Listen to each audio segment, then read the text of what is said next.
Have you ever watched the show Hoarders Buried Alive? Did it make you cringe? You might have that same sickness. That's this week on Think Tank Tuesday.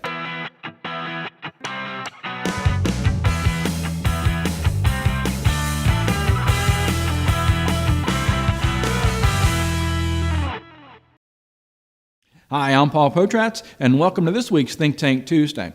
So the other night, I was watching Hoarders Buried Alive, and wow, really? I'm the guy, it's like the last one to watch any shows and series, and I've heard people talking about it. But I was sitting there watching that show, and it was sad. It was really, truly sad. Seeing as how people have this mental block or this mental sickness, and how they were valuing themselves in the stuff that they had. But the stuff that they were collecting was pretty much worthless or next to worthless. In fact, some of these people had so much stuff that their living conditions, their health was in jeopardy because they had so much junk that it just it wasn't sanitary anymore. So, do you have that same sickness? If you don't, I guarantee you know somebody that does. But I'm talking about hoarders in marketing. So ask yourself, are you a hoarder in marketing? And what do I really mean by that? Think about that. Are you a salesperson's dream that the salesperson comes in and goes, oh, here you go, I've got a great radio campaign. I've got 500 radio spots for $500. That's $1 a holler. And you're like, oh yeah, that's good, sign me up. And then the cable guy comes in, here you go, I've got 5,000 TV spots. And you're like, sign me up. And then the newspaper guy comes in and goes, here you go, I've got 18 newspaper ads for the month and I'm only going to charge you blank. And you're like, oh wow, sign me up. And then you get the email from some digital marketing company saying, hey, we're going to give you 1.2 million impressions on retargeting or 1.2 million impressions on display advertising. And you're like, oh wow, sign me up. And then you got the guy that calls you and goes, hey, here you go, I've got an email blast for you. We're going to spam everybody in your market and we're going to spam them until they hate you. And you're like, wow, is it going to sell cars? You bet it is. It's a great package. And you're like, sign me up. So you're doing that, and all of a sudden you're dishing it out, and you're buying third-party leads, and you're buying this, and you're buying that, and it's like you go to the end of the month, and it's like, boom, wow, oh, what happened to our ad budget? And your ad budget's out of control, but you're not selling more cars, you're not getting more service appointments, you're just spending, because you're a hoarder. So my question to you is, do you really kind of think through it?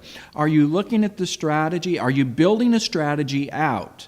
If you're buying these get-rich-quick schemes, is what they're selling you, some package, you're not. And let's think about it. Let's think about those packages that they're shoving down your throat. Is it really a good deal? No. It's not. If it was a good deal, they wouldn't be giving you so many spots and you wouldn't be getting it so cheap. We've all heard the cliche before, if it's too good to be true. So think about it that way. So don't be a marketing hoarder. More is not better.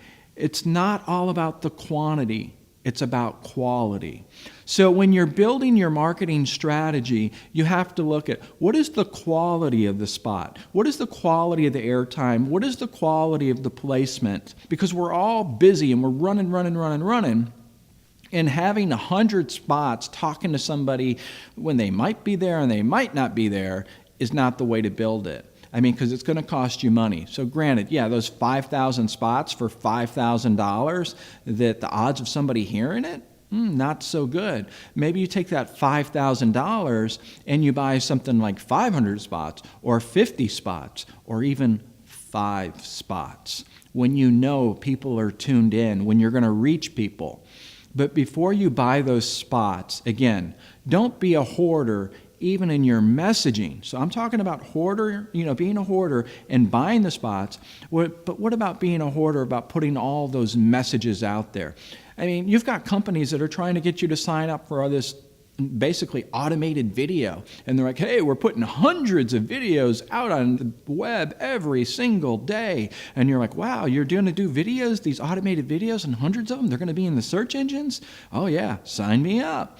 Don't do it, because now you're being a hoarder in the messaging. Your message has to be good. In other words, what are you trying to promote? What are you trying to sell? It's not just throwing it out there and just like throwing it against the wall and seeing what sticks. So the takeaway of this video, number one, get a good message and make sure the message is spot on. Put some thought and some consideration in the message of what people want to hear. And number two, don't start collecting on all those spots and don't fall for those packages that's going to save you all the money, because at the end of the month, you're going to end up spending more money. So now I ask you, do you have that sickness? If so, then you probably need to get an intervention and you need to get away from it, because it's also affecting the way you're hiring people. It's affecting your staff. I don't want to let the cat out of the bag, but next week we're really going to go into as far as hoarding for your team. In other words, are your managers, is the owner, are they a hoarder, and how's that affecting your team? But I want to hear from you. Comment below and tell us what you think. Tell us some experiences you've had. And I'll see you next week when we talk about hoarding for your sales team.